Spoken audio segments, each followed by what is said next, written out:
Welcome to Gallon Vince. Okay, konting review tayo sa ating 450 NK. Mga usual na tanong nila, sagutin natin. Based on experience lang to mga tol ha. Based on experience in my 4 months old na 450 NK. Okay. So ano pa bang ano bang common tanong? Malakas ba sa gasolina? Masasabi natin na malakas ang gasolina niya sa traffic. Pero hindi naman siya kukonsumo ng ganun talaga na ubusin niya ng unless na talaga yung traffic mo is bumper to bumper na. Tapos naka-idle ka lang. 'Yun. Sigurado ako malakas ang konsumo noon. Pero kung traffic lang siya pero umuusad ka pa rin, I think medyo minimal lang Basta sa akin yung traffic na bumper to bumper, yung talaga idle ka na, hindi ka na nagalaw. Tapos naka-on yung motor mo, yun yung masabi ko na talagang malakas sa konsumo. Pero about riding, sa mga usual driving natin, everyday driving, hindi ko okay lang siya para sa akin. Bakit sinabi okay? Kasi hindi naman siya ganun kalakas kumonsumo talaga. Then sa mga long rides niya, mas matipid siya sa long ride. Of course, syempre, iba kasi yung torque ng sa long ride. Iba pa rin yung konsumo noon. Mas gamit mo talaga yun either na pang kwarta, quinta, saka sixta ka So yun ang napansin ko dito. Hindi siya ganun kalakasan about sa gasolina. Pag na long drive, daily driving, malakas lang gasolina niya for yun nga, sa traffic. Okay, next question. Ano ba bang susunod na question? Namamatayan ba ako? About namamatayan ba to usual driving mo? For me hindi Okay, hindi siya mamamatayan unless lang na nakaano ka. Mapapansin ko pag yung medyo mabagal ka tapos nakakwarta ka, yun talaga mamamatayan ka kasi medyo mahina yan pang pang acceleration yung kwarta, quinta saka sixta So pag medyo may bagal ka lang, make sure nasa segunda tercera ka lang. Okay, ano ba tumutulo ba yung mga oil yan, mga oil, mga gear oil niyo or something sa mga coolant yan. So far wala namang tulo, wala namang spill out, pati sa mismong engine niya wala naman ako napansin or nakita ng tumatagas. Wala akong ginagalaw sa mga yan as is yan as simula nung binili ko. So hindi ko alam kung bakit may ganun mga error dito sa motor. Pero for me, about 4 months old, wala naman ako nakita mga oil spill. Okay, sa tambucho niya ayos din naman. Ang ganda na tulog dito mga tol. Okay, about sa skid, nag-skid ba to? Hindi ko pa nasubukan talaga. Yung talagang biglang sudden brake, sa tingin ko hindi naman ako nag-skid Maganda yung niya, maganda yung balance niya, maganda yung movement niya, handling pag medyo mabilis-bilis ka, hindi ka nagwi-wiggle. So iyon ang ang napansin ko dito. So wala naman akong naging problema about sa tire niya. Sa stock tire niya, CST, kapit na kapit, goods siya kahit na may OBR ka o single ka. Yeah. And then ano pa ba? Ano ba yung mga common natin? Sa headlight, itong sa headlight niya, siyempre talaga makukulangan ka sa ilaw dito. Kasi yung pang ilaw niya, ito lang siya So kaya yung iba nagdadagdag ng mga extension na lights. So ako, plano ko rin talaga yun kasi medyo talaga makukulangan ka dito pag madilim. Medyo malakas naman siya pero mostly talaga need mo talaga na secondary sa option niya. Pero kung daily driving, goods na goods to. Wala kang problema dyan. Hindi mo naman kailangan Pang daylight o pang night time lang talaga yung mga ilaw Okay.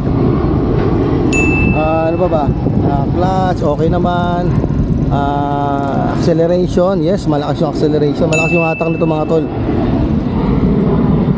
And then ano pa bang mga common question? Of top box bracket. Sa top box bracket maraming mga option Pero ito sa akin yung mismong sa binilang ko. Maganda yung top box bracket ko. Matibay. Maganda yung pagkakabit.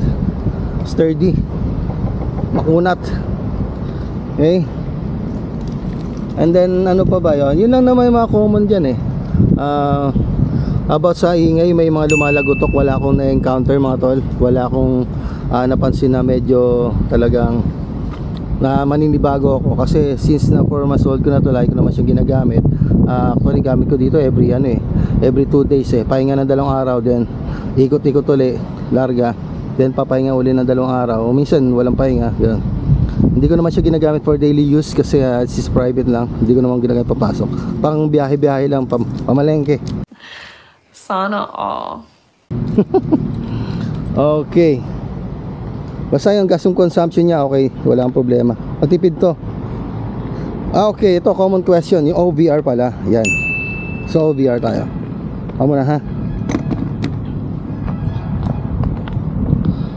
Okay, common question, OVR. Pag pinindot mo to, malambot malambot naman siya. Medyo talagang batak lang kasi yung aerodynamics, yung pagka design niya maganda, talagang firm siya. Wala siyang alog, wala siyang likot.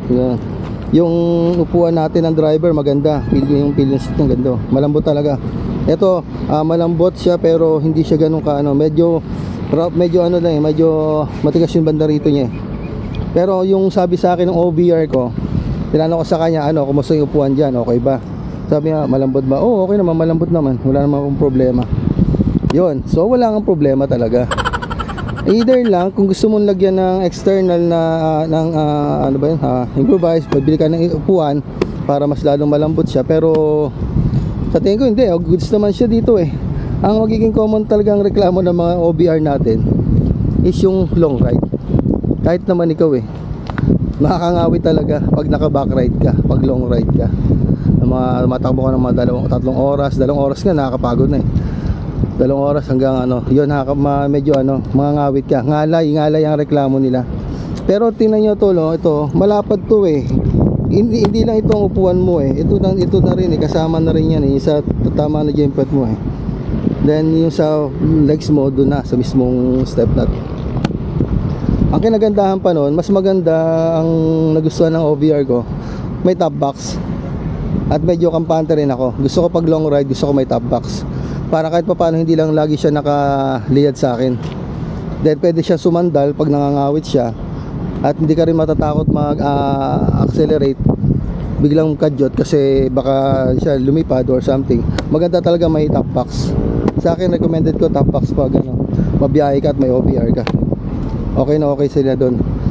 Saka mas nakita kong kampante yung asawa ko, OVR ko, pagdating sa mga rides na ganyan. Wala problema pillion seat nila ng 450NK. Malambot to, maganda. Okay. Pero kung gusto niyo naman pa customize, pwedeng padagdagan ng konting lambot pa kung gusto niyo. Hindi magiging depende pa rin 'yon. Malay mo yung sobrang lambot naman niya, sa long ride naman, tatama ka naman dito sa mismong bakal or something na may mga yan, do's and don'ts, may mga cost and pros yan di ba? Pero dinesign nila to na ganito, mostly na gustuhan naman ng aking OVR, so goods na ako doon. Okay, ano pa ba?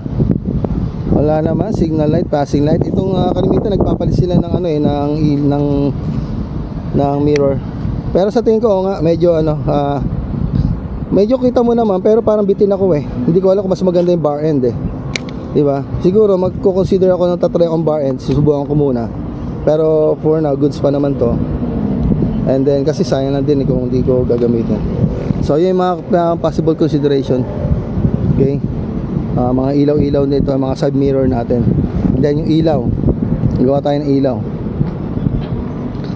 Okay, syempre ito yung yun, ano pa bang common? Wala naman ng common na tanong, di ba? Yung kung gas consumption, OVR, and then yung spillage, yung mga mga tulo-tulo. Okay?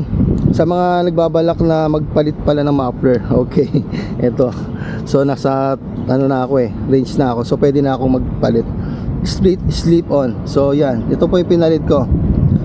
Gusto niyo marinig ng sound check nitong aking muffler na acrophobic muffler, black. So bumagay siya, ang ganda ng tingnan. So pakinggan natin ha. Testing natin para mapakinggan nyo itong pinalit ko na yan, acrophobic. Binili ko lang sa mga tay-tay dyan na muffler set. Tinry ko lang muna. Nag-testing na rin ako ng mga ibang muffler. Ito ay hindi ganong malakas siya. May mas malakas pa dito. Yung SC Project okay din yun, yung maliit okay din yun. So consider ko rin yun. So ito, sound check muna tayo nito aking bagong slip-on acrophobic muffler.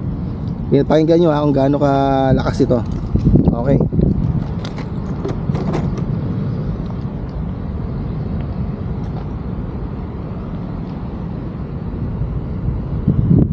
Okay. Start tayo. Okay. Start ko na.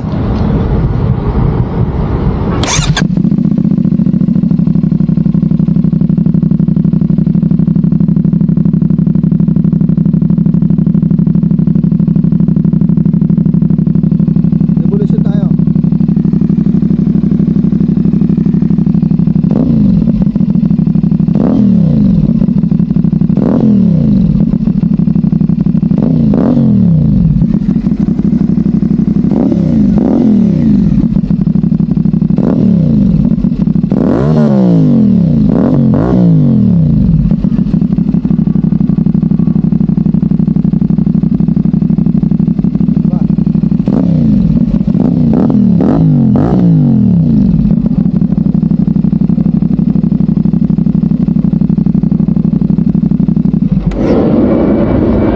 Okay, so yun yung tulog ng ating malakas siya, maganda, bombo. Talagang pag nasa street ka, pinaandar mo, masaya. Masaya sa tenga ng mga kapitbahay. Maganda yung tulog niya, talagang big bag talaga. Iba yung dating mismo yung dati kong yung mismong yung mismong stock na pipe nito. Ang layo ng tunog. So sa akin, huwag kayo ma-excite pag ganyan. Okay pa rin naman yung tunog nun kaso medyo mahina lang nga yun. Pero nung nagpalit ako itong muffler na to, rinig na ako sa kalsada, rinig pa ako at alam nilang paparating na ako. At marami nagsasabi sa akin na alam mo may darating na big bike. Pagdating yung tunog pa lang nito mga tol, talagang natuwa ako. Ang ganda ng tunog nito, buo siya, malakas.